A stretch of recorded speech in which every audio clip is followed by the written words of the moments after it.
Hello my dear students, आज के class में हम लोग पढ़ने वाले हैं locomotion as a type of response in animal. और इस चैप्टर के लिए हमारा ये लास्ट क्लास होगा, यानी कि आज के क्लास में हम लोग ये चैप्टर को पूरा कंप्लीट कर देंगे। ठीक है, तो पिछले क्लास में हम लोगों ने कहाँ तक पढ़ा, सबसे पहले वो समझ लेते हैं। तो पिछले क्लास में हम लोगों ने पढ़ा था स्विमिंग इन फिश तक, यानी कि किस तरीके से जो है वो फिश स्विम करता है और उसमें कौन कौन सा चीज़ जो है वो उसको हेल्प करता है। तो हमने पढ़ा कि उन फिश का जो मसल्स होता है वो उसको हेल्प करता है, और साथ ही साथ फिश का जो फिन्स होता है वो उसको हेल्प करता है स्विमिंग करने में। ठीक है, ये हमने पिछले क्लास में अच्छे से समझ लिया था। आज के क्लास में हम लोग स्टार्ट करने वाले हैं यहाँ से। कहाँ से स्टार्ट करने वाले हैं? फ्लाइट इन अ बर्ड से, यानी किस तरीके से बर्ड जो है वो फ्लाई करता है, उड़ता है, और उसमें क्या क्या चीज़ जो है वो उसको हेल्प करता है, वो चीज़ आज हम लोग अच्छे से डिस्कस करेंगे। तो पेन और कॉपी अच्छे से निकाल लो, और जो जो मैं बता रहा हूँ उसको एक एक करके आराम से आप लिखो, ताकि जब आप रिवाइज करो तो आप आराम से उसको रिवीजन कर पाओ। तो देखो, फ्लाइट इन बर्ड्स में आपका तीन चीज़ बहुत ज़्यादा इंपॉर्टेंट है। कितना चीज़ इंपॉर्टेंट है? तीन चीज़ है। क्या क्या चीज़ है तो वो मैं यहाँ पे लिख दे रहा हूँ, आपको तीनों चीज़ पता होना चाहिए। एक तो है विंग्स, ठीक है। दूसरा चीज़ जो बर्ड्स को फ्लाई करने में हेल्प कर रहा है वो है फेदर। ओके, क्या है? फेदर है। और तीसरा चीज़ क्या है वो भी मैं यहाँ पे लिख दे रहा हूँ। तो तीसरा चीज़ जो इसको हेल्प कर रहा है दैट इज़ फ्लाइट मसल। ठीक है, बहुत इंपॉर्टेंट चीज़ है flight muscles, FLIGHT, flight muscles. Okay, तो तीन चीज़ हम लोगों को समझ में आया कि जो बर्ड फ्लाई कर रहा है उसमें ये तीन चीज़ हेल्प करेगा। कौन कौन? एक तो हो गया विंग्स, दूसरा हो गया फेदर, और तीसरा हो गया फ्लाइट मसल्स। तीनों का अपना अपना अलग रोल है और तीनों अलग अलग चीज़ है। अब तीनों के बारे में हम लोगों को एक एक करके अच्छे से समझना होगा। तो विंग्स क्या है? ठीक है, अगर हम लोग समझेंगे विंग्स क्या है, तो विंग्स आप समझो कि जो बर्ड्स का फोरलिम्स होता है वो उसके विंग्स में कन्वर्ट हो जाता है, या फिर यूं कहो कि बर्ड्स का फोरलिम जो है वो विंग्स में मॉडिफाई हो जाता है। ठीक है, फोरलिम जिस तरीके से हम लोगों में आर्म्स होता है, हमारा क्या होता है, हम लोगों में जिस तरीके से हमारा आर्म्स होता है उसी तरीके से बर्ड्स में क्या हो जाता है? विंग्स हो जाता है। ठीक है, तो विंग्स का मतलब हम लोगों ने समझ लिया कि जो बर्ड्स का फोरलिम्ब है वही बेसिकली मॉडिफाई होके विंग्स में कन्वर्ट हो जा रहा है यहाँ पे। अच्छा, ये विंग्स का रोल क्या है? तो ये विंग्स का रोल आपको पता है कि जब ये फ्लाई करेगा तो ये विंग्स का जो है, ये इस वाले जगह को जो आप देख रहे हो एक्चुअल में इसी को विंग्स कहते हैं।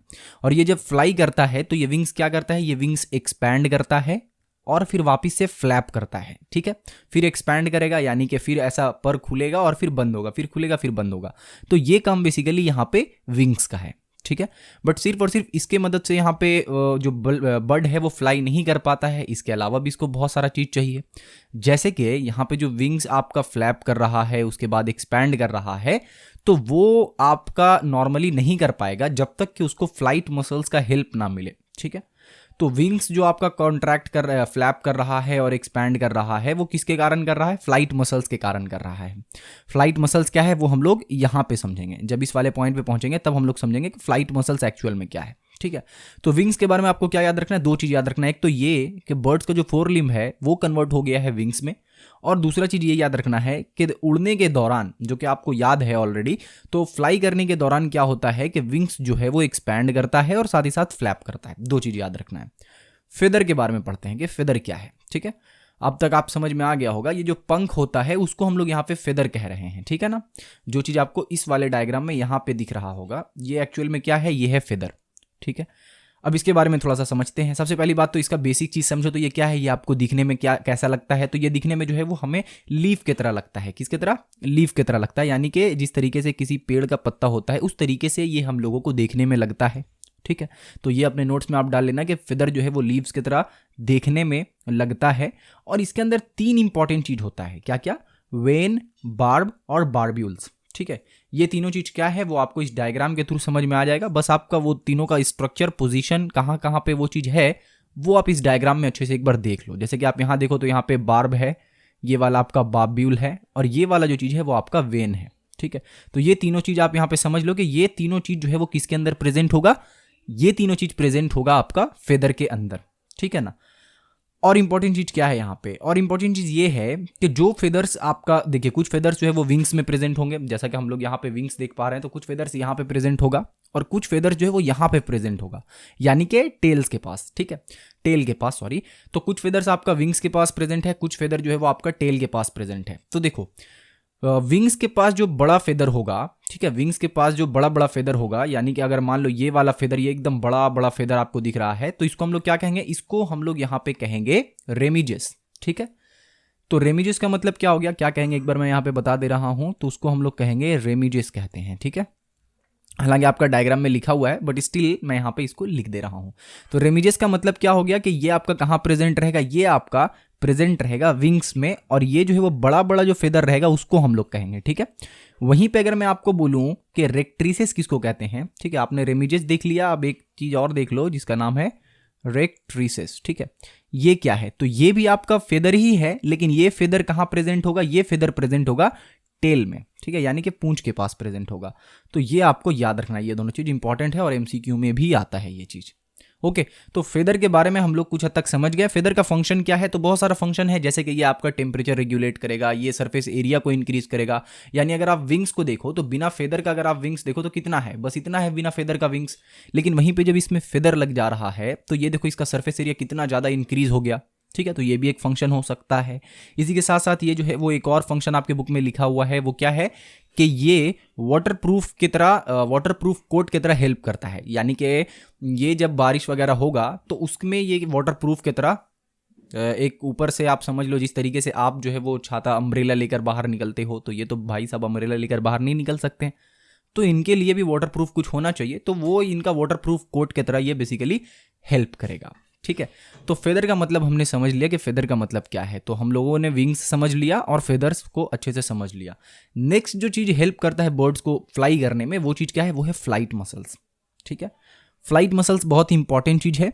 अब ये क्या है वो मैं भी आपको थोड़ी देर में बताता हूँ। तो देखो, बर्ड जो है, बर्ड के बॉडी के अंदर जो स्ट्रॉन्ग मसल्स प्रेजेंट होता है, जो कि ये जो फ्लैप हो रहा था यहाँ पे, जो जब ये फ्लैप हो रहा था और फ्लैप के साथ साथ ये क्या हो रहा था, फ्लैप भी हो रहा था और एक्सपैंड भी हो रहा था। ठीक है, तो फ्लैप और एक्सपैंड करते वक्त जो मसल्स हेल्प कर रहा है इसको, वो मसल्स यहाँ पे क्या कहला रहा है, फ्लाइट मसल्स कहला रहा है।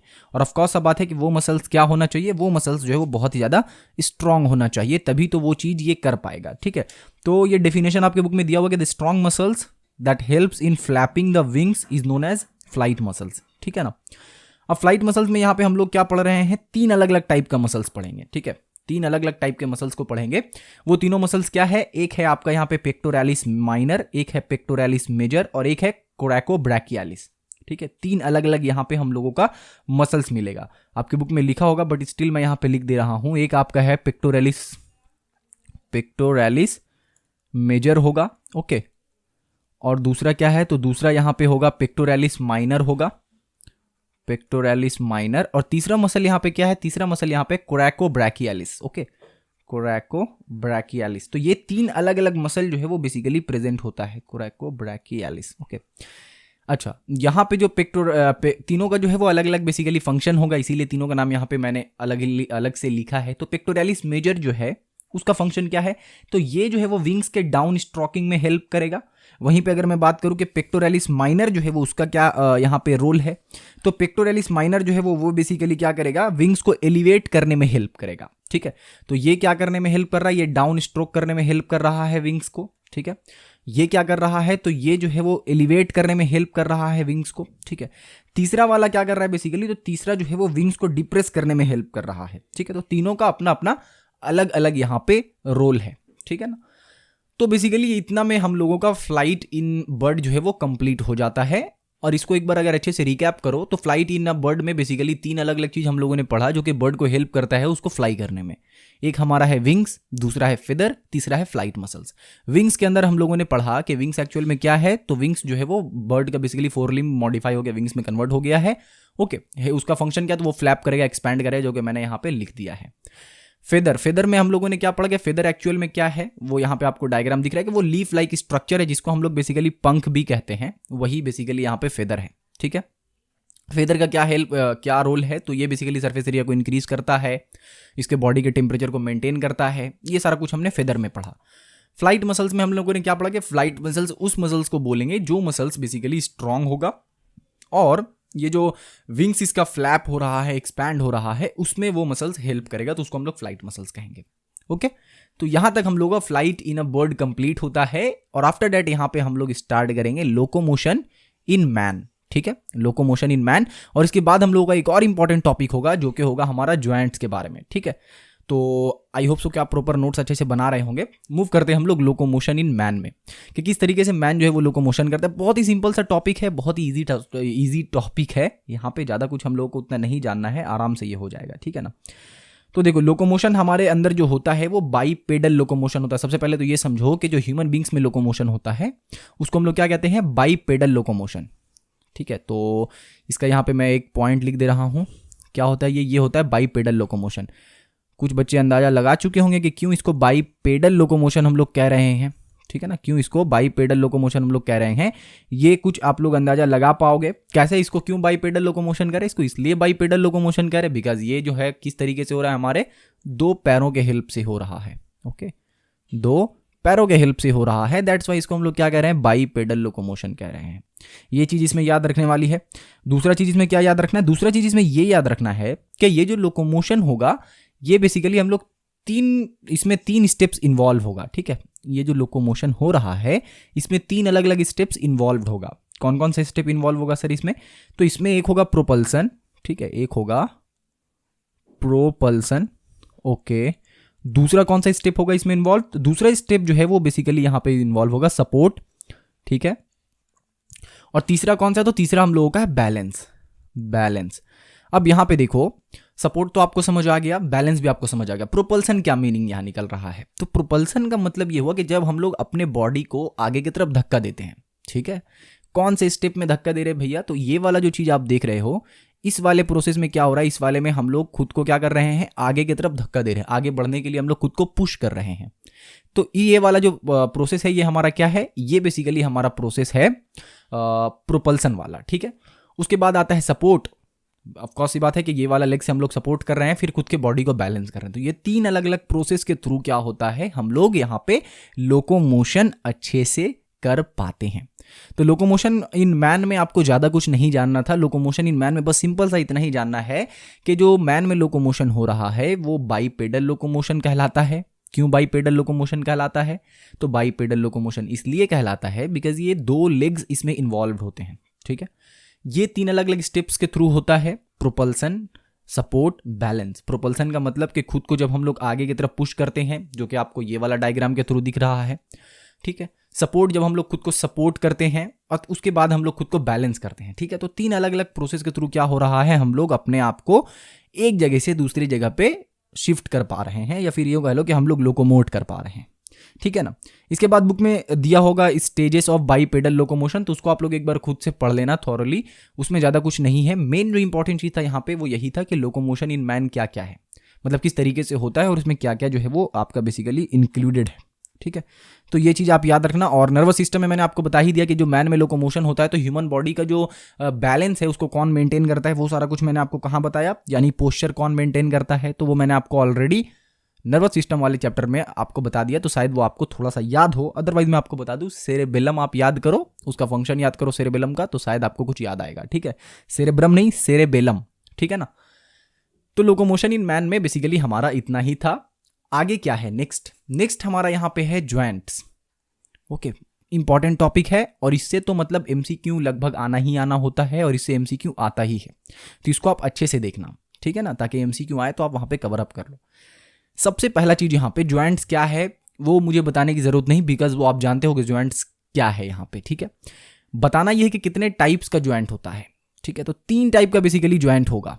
कितने टाइप का ज्वाइंट होगा यहाँ पे, तीन अलग अलग टाइप्स का ज्वाइंट होगा। कौन कौन, एक जो होगा वो होगा इमूवेबल ज्वाइंट्स, ठीक है, इमूवेबल ज्वाइंट्स। अच्छा, इमूवेबल ज्वाइंट्स का मतलब आपको समझ आ ही गया होगा कि ऐसा ज्वाइंट्स जो कि मूव नहीं कर सकता हो, ठीक है, यानी कि वो बोन्स जो है वो आपस में ज्वाइंट तो है लेकिन वो मूव नहीं कर सकता है। तो भैया इसका एग्जांपल बता दो। इसका एग्जांपल अगर आप देखो तो स्कल में जो हमारा, अगर आप स्कल में देखो तो स्कल में क्या है कि बोन जो है वो एक दूसरे से कनेक्टेड तो है, वो ज्वाइंट तो है, बट वो मूव नहीं कर सकता है। आपके स्कल का जो बोन है वो एक मूव कर पा रहा है, नहीं, वो एकदम फिक्स्ड है, ठीक है। तो वो क्या हो गया, वो हो गया इमूवेबल ज्वाइंट्स। दूसरे तरीके का ज्वाइंट्स जो होता है उसको हम लोग कहते हैं सेमी मूवेबल ज्वाइंट्स। क्या कह रहे हैं दूसरे वाले को हम लोग कह रहे हैं सेमी मूवेबल ज्वाइंट्स। यहां पे मैं लिख दे रहा हूं semi movable joints, okay. Okay, तो सेमी मूवेबल ज्वाइंट्स का क्या काम है भैया? तो सेमी, जैसे कि आपको यहाँ पे नाम पे ही समझ आ रहा हो, सेमी यानी कि ये आपका पूरा तो आपको मूवमेंट नहीं करने देगा, बट थोड़ा बहुत ये मूवमेंट आपको करने देगा, ठीक है, थोड़ा बहुत। इसका एग्जांपल अगर मैं आपको बताऊं तो ज़्यादा और ज़्यादा आपको क्लियर हो जाएगा, ठीक है। तो अगर आप यहाँ पे रीढ़ की हड्डी को देखो थोड़ा सा, तो वो क्या होता है कि हल्का सा आपको मूव करने के लिए देता है, ठीक है। वो सारे बोन्स जब एक साथ मिल जाते हैं तब आप ज्यादा कर पाते हो, लेकिन अगर यहाँ पे सिर्फ एक बोन और एक बोन, यहाँ पे अगर दो बोन के बीच में देखें तो ये दोनों बहुत ही थोड़ा सा मूवमेंट करने का परमिशन दे रहा है हम लोगों को, ठीक है, बहुत ही थोड़ा सा मूवमेंट करने का परमिशन दे रहा है। बट चूंकि इसके ऊपर एक और बोन, इसके ऊपर एक और बोन सब मिलाकर है, तो हम लोग इस तरीके से या तो इधर हो जाते हैं या तो फिर हम लोग इधर हो जाते हैं, ठीक है ना। तो वो हम लोग कर पाते हैं क्योंकि ये बहुत सारा बोन एक साथ जुड़ा होता है तो। लेकिन अगर इन दोनों बोन के ज्वाइंट के बारे में बात करें तो ये दोनों जो है वो एक दूसरे से सेमी मूवेबल ज्वाइंट के थ्रू ज्वाइंट है, ठीक है। यानी कि ये मूवमेंट करने तो देगा बट बहुत ही माइनर सा, थोड़ा सा मूवमेंट हम लोगों को करने देगा, ठीक है। तो इस टाइप के ज्वाइंट्स को हम लोग क्या कहेंगे? इस टाइप के ज्वाइंट्स को हम लोग कहेंगे सेमी मूवेबल ज्वाइंट्स। यहां तक समझ आ गया आपको? ओके, तो ये हमारा क्या बेसिकली कहाँ प्रेजेंट होगा? तो ये आपका वर्टिब्रल कॉलम में प्रेजेंट होगा, ये आप याद रखना। और नॉर्मल अगर आप याद रखो तो रीढ़ की हड्डी में आपका ये बेसिकली प्रेजेंट होगा सेमी मूवेबल ज्वाइंट्स। और इमूवेबल ज्वाइंट्स कहाँ पे प्रेजेंट है? तो भैया स्कल में प्रेजेंट है, खोपड़ी में, राइट खोपड़ी में आपके इमूवेबल ज्वाइंट्स प्रेजेंट है। लास्ट यहाँ पे हम लोगों का कौन सा है? लास्ट यहाँ पे हम लोगों का है मूवेबल ज्वाइंट्स। मूवेबल ज्वाइंट्स, ठीक है। ये ज्वाइंट जो है वो हम लोगों को कुछ हद तक फ्रीडम देता है, ठीक है। ये भी ऐसा नहीं कि आप जैसा पाओ वैसा घुमा दो, जैसा पाओगे अगर वैसा घुमा दोगे तो आपका जो बोन है वो ब्रेक हो जाएगा, ठीक है। तो ये हम लोगों को मूव करने का परमिशन देता है। और इसके अंदर जो है वो दो अलग अलग तरीके का ज्वाइंट आता है, ठीक है। यानी कि यहाँ पे हम लोग को ज्वाइंट के अंदर क्या पड़े? तीन अलग अलग, एक इमूवेबल ज्वाइंट्स, एक सेमी मूवेबल ज्वाइंट्स और तीसरा हमारा क्या है? Movable joints.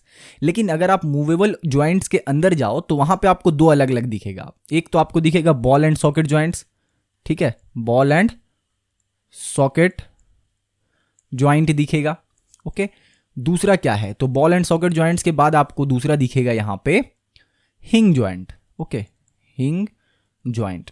तो ये दो अलग अलग तरीके का आपको ज्वाइंट यहां पे देखने को मिलेगा मूवेबल ज्वाइंट्स के अंदर, ठीक है। अब इन दोनों के बारे में बात करते हैं। हालांकि दोनों बहुत ही सिंपल है और आराम से आपको समझ में भी आ जाएगा, बट स्टिल एक बार इसके बारे में हम लोग समझते हैं।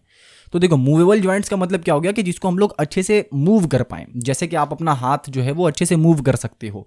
तो हाथ में आपका कितना तरीके का ज्वाइंट हो गया? अगर नॉर्मल मैं बोलूँ तो एक आपका शोल्डर के पास हो गया, एक आपके केहुनी के पास हो गया, उसके बाद आपका फिंगर वगैरह जो है वो अलग है, ठीक है ना। तो यहाँ पे क्या हो रहा है कि बॉल एंड सॉकेट ज्वाइंट्स जो है वो अलग तरीके का, यानी कि वो ज़्यादा हम लोगों को मूवमेंट का फ्रीडम देता है। यानी कि बॉल एंड सॉकेट ज्वाइंट में ऑलमोस्ट हम लोग 360 डिग्री तक कर पाते हैं मूवमेंट, ठीक है, ऑलमोस्ट। और इसका एग्जाम्पल क्या है? तो इसका अगर अच्छा सा एग्जाम्पल लो तो आप यहाँ पे शोल्डर ज्वाइंट का एग्जाम्पल ले सकते हो, ठीक है, शोल्डर ज्वाइंट का एग्जाम्पल आप ले सकते हो। यानी कि जो आपका शोल्डर का ज्वाइंट है, आप उसको देखो तो आप ऑलमोस्ट जो है वो पूरा 360 तो नहीं, कुछ कुछ का पूरा 360 हो जाएगा, बट यहाँ पे ऑलमोस्ट हम लोग इतना कर पाते हैं, ओके। यानी कि ये हम लोगों को ज्यादा फ्रीडम दे रहा है मूवमेंट करने का। दूसरा अगर आप यहाँ पे चेक करो तो हिंग ज्वाइंट है, ठीक है। अब हिंग ज्वाइंट का मतलब क्या हो गया कि ये हम लोगों को 180 डिग्री तक का मूवमेंट करने देगा। अब कुछ स्टूडेंट जो है वो, कुछ बच्चे जो है यहाँ पे समझ पा रहे होंगे कि कौन सा ज्वाइंट के बारे में यहाँ पे मैं बात कर रहा हूँ। तो आपके जो हाथ है वहाँ पे जो आपका केहुनी है वो अगर आप देखो वहाँ से मूव करके, तो वहां पे क्या हो रहा है? आपका ऑलमोस्ट 180 डिग्री तक मूव कर पा रहा है, ठीक है ना। जैसे आप बाइसेप कर्ल्स लगाते हो तो उस वक्त क्या हो रहा है? आपका 180 डिग्री का जो मूवमेंट हो रहा है वहां पे परफॉर्म होता है, ठीक है। अच्छा, वहीं पे अगर मैं बात करूं घुटना यानी कि नी, तो नी वाला जो ज्वाइंट है हमारा वो भी जो है वो हिंग ज्वाइंट है, ठीक है। तो हिंग ज्वाइंट को आप याद कैसे रखोगे? तो बुक में जिस तरीके से बताया गया है कि आपका जो डोर है और डोर में जो ज्वाइंट होता है वो बेसिकली हिंग ज्वाइंट आप उससे रिप्लेस कर सकते हो। यानी कि आपका जो डोर होता है वो कितना मूव कर सकता है? तो वो 180 डिग्री तक मूवमेंट कर सकता है, ठीक है, 180 डिग्री तक वो मूवमेंट कर पाता है। तो आप वहां पे हिंग ज्वाइंट का मतलब आप वो समझ सकते हो आराम से, ओके। तो यहाँ पे हम लोगों ने ज्वाइंट्स के अंदर क्या पढ़ा उसको एक बार रिकैप कर लेते हैं। बहुत ही सिंपल सा चीज था कि ज्वाइंट्स के अंदर हम लोगों ने तीन अलग अलग ज्वाइंट्स को पढ़ा, immovable joints, semi movable joints और मूवेबल ज्वाइंट्स। इमूवेबल ज्वाइंट्स का मतलब भाई बिल्कुल यहाँ पे मूवमेंट करने का आपको कोई चांस ही नहीं दिया जाएगा। हाँ, अगर आप मूवमेंट करोगे तो आपके अंदर का ब्रेन बाहर आ जाएगा, क्योंकि ये स्कल में ज्वाइंट है, ठीक है। सेमी मूवेबल ज्वाइंट्स में हम लोगों ने क्या पढ़ा कि ये मूवमेंट करने का परमिशन तो देगा बट बहुत ही कम, जैसे कि हमारा जो है वो वर्टिब्रल कॉलम में जो प्रेजेंट होता है वो जॉइंट। मूवेबल जॉइंट्स का मतलब भाई ये हम लोगों को अच्छा खासा फ्रीडम देगा, जैसे कि बॉल एंड सॉकेट जॉइंट्स। अच्छा इसका एग्जांपल बता दीजिए भैया। तो एग्जांपल देखो ये वाला, कुछ बच्चे समझ गए होंगे कि ये बॉल एंड सॉकेट जॉइंट है, ठीक है ना। तो ये आपको बॉल दिख रहा है और ये बेसिकली सॉकेट है, ठीक है। तो बॉल एंड सॉकेट जॉइंट का एग्जांपल ये हो गया। वहीं पे अगर आप नीचे आओ तो ये आपका जो है वो हिंग जॉइंट का एग्जांपल हो गया, ये भी एज वेल एज ये भी। तो ये दोनों आपका क्या है, हिंग जॉइंट का एग्जांपल हो गया यहाँ पे। तो बॉल एंड सॉकेट जॉइंट में जो है वो अच्छा खासा फ्रीडम मिल रहा था हम लोगों को मूव करने का। और वहीं पे अगर मैं बात करूँ आपसे कि हिंग जॉइंट में, तो हिंग जॉइंट में भी हम लोगों को अच्छा खासा मूवमेंट करने का जो है वो फ्रीडम मिल रहा था, ठीक है। तो बेसिकली अगर आप इतना अच्छे से समझ गए तो ये चैप्टर आपका ऑलमोस्ट यहाँ पे कंप्लीट हो जाता है। बस इसको जो आपने नोट्स बनाया है उसको एक बार अच्छे से रिवाइज कर लेना, और रिवाइज करने के बाद आपका ये चैप्टर डन हो जाएगा, ठीक है। बाकी आप टेस्ट पेपर वगैरह सॉल्व करोगे तो वहां पे अगर आपको एक्स्ट्रा क्वेश्चंस मिलेगा तो ऑफकोर्स सी बात है कि उसको भी हम लोगों को यहाँ पे सॉल्व करना होगा, ठीक है। तो कहाँ थे हम लोग, हिंग जॉइंट में आप दो, यहाँ पे तो मैंने आपको बता दिया शोल्डर, यहाँ पे आप दो याद रख लो, आप दो यहाँ पे याद रख लो। एक तो आपका नी जॉइंट होगा, ठीक है, ताकि आप एग्जाम में आए तो आप कंफ्यूज ना हो जाओ कि क्या लिखूं भैया क्या नहीं लिखूं। तो नी जॉइंट यहाँ पे हो जाएगा, और एक हो जाएगा आपका एल्बो जॉइंट, ठीक है। एल्बो जॉइंट हो गया और एक हो गया नी जॉइंट, ये आप यहाँ पे याद रखना, ठीक है ना। आई होप सो कि आपको ये चैप्टर में अच्छे से एक्सप्लेन कर पाया हूँ। तो इस चैप्टर का बेसिकली हम लोगों ने तीन पार्ट बेसिकली हम लोगों ने यहाँ पे देखा, पार्ट 1, पार्ट 2, पार्ट 3, और ये हमारा पार्ट 3 था, एज वेल एज ये हमारा लास्ट पार्ट था, और हमारा ये चैप्टर जो है वो कंप्लीट हो गया है, ठीक है। अब हम लोग यहाँ पे नेक्स्ट चैप्टर स्टार्ट करेंगे। कौन सा नेक्स्ट चैप्टर स्टार्ट करना है, ऑफकोर्स सी बात है कि आप कमेंट सेक्शन में जाकर मुझे बताना कि कौन सा चैप्टर आपको बहुत ज़्यादा कन्फ्यूजन लग रहा है, उसको हम लोग नेक्स्ट स्टार्ट करेंगे, ठीक है ना। इसी के साथ आज के वीडियो को यहीं पे ख़त्म करते हैं, मिलते हैं फिर नेक्स्ट वीडियो में। तब तक के लिए अपना बहुत सारा ख्याल रखिए, थैंक यू।